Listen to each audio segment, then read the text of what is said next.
When you think of such terms as surrealism and absurdism, you probably think of this. You would probably use these two words interchangeably as well. When explaining what genre my most recent short story was, I got confused between surrealism and absurdism. I would say both, but I was wrong. Today, I'll be exploring what absurdism and surrealism is, and their rather complex differences. Like and subscribe to this channel for deep dives into everything concerning storytelling, but I won't keep you waiting. So, on the thumbnail, I have Alice in Wonderland and Fight Club. Believe it or not, they are connected, however indirectly. Before we get into the juicy bits, we must first define what they are, their history, and what it stands for, to see, perhaps, how they stand against each other. So, is surrealism and absurdism at odds? That will be the principle of the matter. Surrealism, noun. A 20th century art movement emphasizing the subconscious or non-rational significance of imagery, as achieved through fantastical or dreamlike subjects. Merriam-Webster Dictionary. Alternatively, André Breton, the founder of Surrealism, defined it in his 1924 Manifesto of Surrealism as Surrealism, noun. Pure psychic automatism by which one proposes to express, either verbally or in writing, or by any other manner, the real functioning of thought. André Breton, Manifesto of Surrealism, 1924. André Breton is a very influential figure in Surrealism. I think what influenced him most was his stint as a French soldier during World War I, as well as his work in hospitals where he saw Freudian psychology, in other words, shell shock, at work.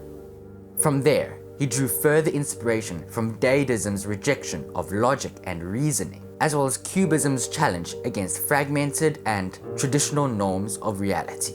But most relevant to the topic of all was that he drew inspiration from Lewis Carroll's Alice in Wonderland. Remember, André Breton was around in the 1920s to the 1930s, while Alice in Wonderland was published in the 1860s. I found myself pretty surprised when I found that out. Based upon these foundations, he went on to write the Manifesto of Surrealism, which started the movement that exists up until today. But wait a minute, you might be asking, isn't Surrealism just a genre of art or writing? Well, according to René Magritte, Surrealism is not a style, but a way of thinking. Somebody can be a surrealist, just like somebody says that they are an existentialist or a stoicist or a nihilist. Somebody who is a surrealist favors instinctual decisions rather than drawn-out logical debates, mastering the art of automatism. Surrealism seeks to re-establish the instinctual, the spontaneous. André Breton. I think, to make this less complex, we can divide Surrealism into 3 sections, each with their own way of manifesting their values. 1. A way of living life.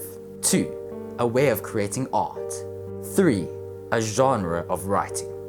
For 1, I've already covered, but 2. Surrealist art is about marrying the fantastic to the normal, creating dreamlike scenes on a canvas, mostly by using automatism, a way of letting the unconscious mind take control. Automatism is a manifestation of the unconscious, revealing repressed thoughts and desires. Carl Jung. 3 is what I'm really diving into here. We all know the art, but how does it translate into writing? Through thinking it over, with Alice in Wonderland in mind, I think I have come to the solution of what surrealism is in writing. Surrealism in writing is when the world around the character is more surreal or illogical than the characters themselves.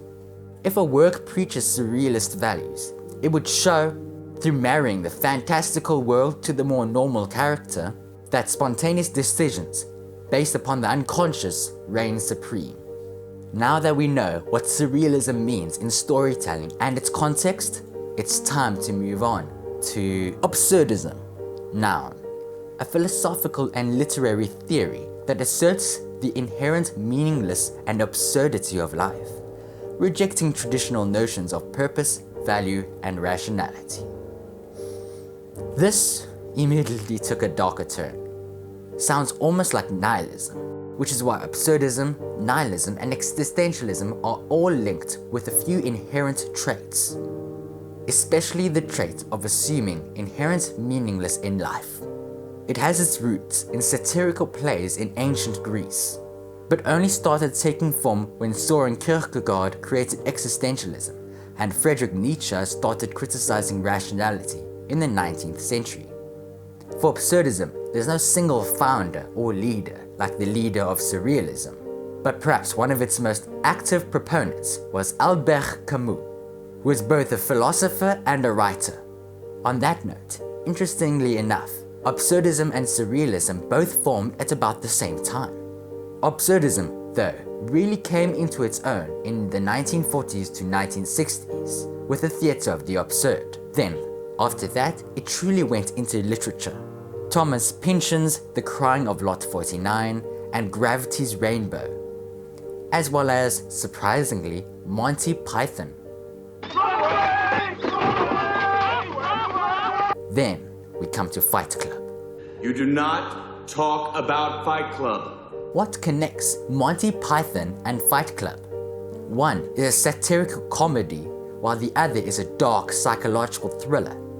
They seem like total opposites, but something binds them together into the same genre, something that makes them absurdist.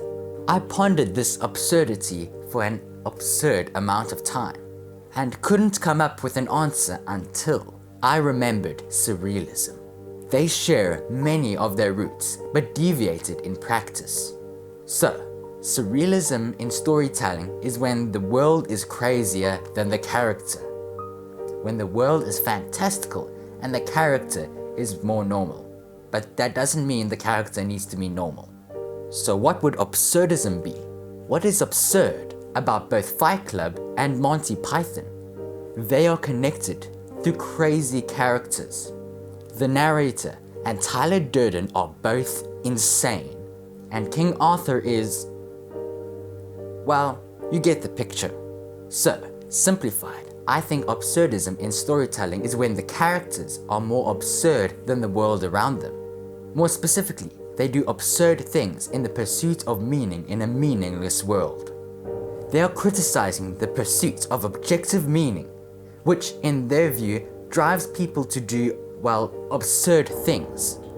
Absurdity is born of the confrontation between our desire for meaning and the apparent indifference of the universe. Albert Camus.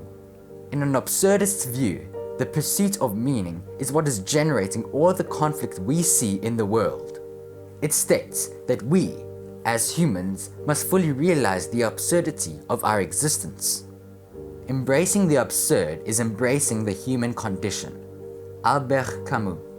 The human condition is absurd, and that's what makes it beautiful. Joseph S. Salemi. The thing is, we can't talk about absurdism without including existentialism and nihilism. They each deal with the same conclusion from different angles, tackling the problem from different perspectives. Absurdism focuses on how people react to the meaninglessness of life, the absurdity, and how they must accept that they cannot assign any meaning to it. Existentialism focuses on how one creates their own meaning instead of assigning meaning to the universe. They talk about personal responsibility and freedom of expression and choice. Nihilism, though, I believe is more loosely connected to absurdism than existentialism, as it, while focusing on the meaninglessness of light, rejects all meaning, including individual meanings, as it states that all meaning is false. Basically, we have the sibling philosophy trio, each dealing with an aspect of the meaningless of the universe, but one has gone down a darker path. Well, that could be an interesting story of a trio of siblings, but I digress. How does surrealism fit into all of this? If we continue with the metaphor of personifying philosophies as a family, I would say surrealism is a half-brother who is far less darker than the rest, dealing with much less deep and all-encompassing topic. Surrealism mostly focuses on the mind, and how to unlock its greatest potential. But now, we must focus on the crux of the issue that you came here for.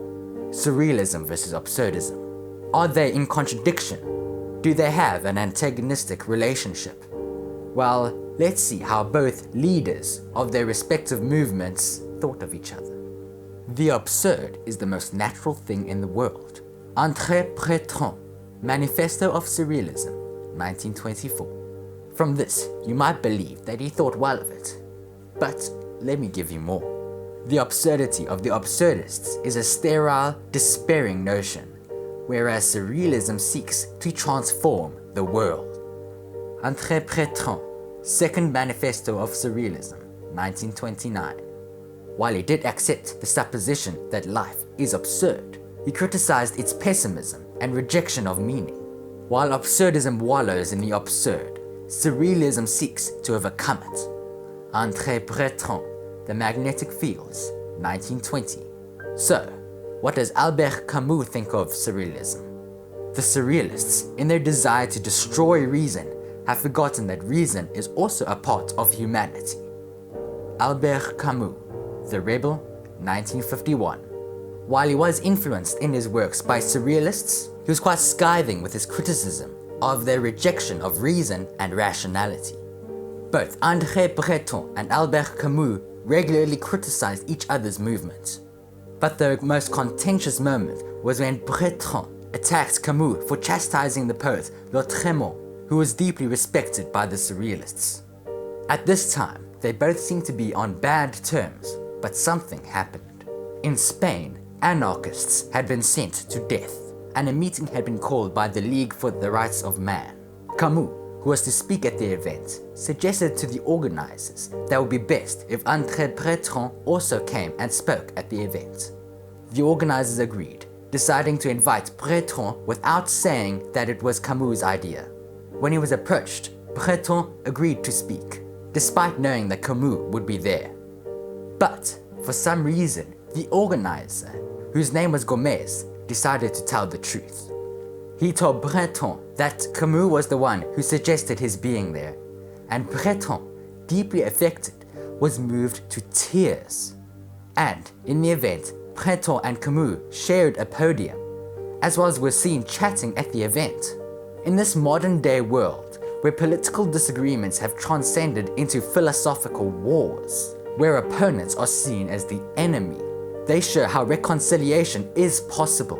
They show unification can be achieved in finding the common ground. For Breton and Camus, it was the persecution of anarchists for their beliefs. So, well, what will it be for us? Thanks for watching this video essay of my psychological and philosophical ramblings, just like the last one, which I'm researching to help my novels in the making. Check out my other videos, hit the like button if I made you think critically. Subscribe and critically analyze that bell button as you press it. For now, Veronwë out.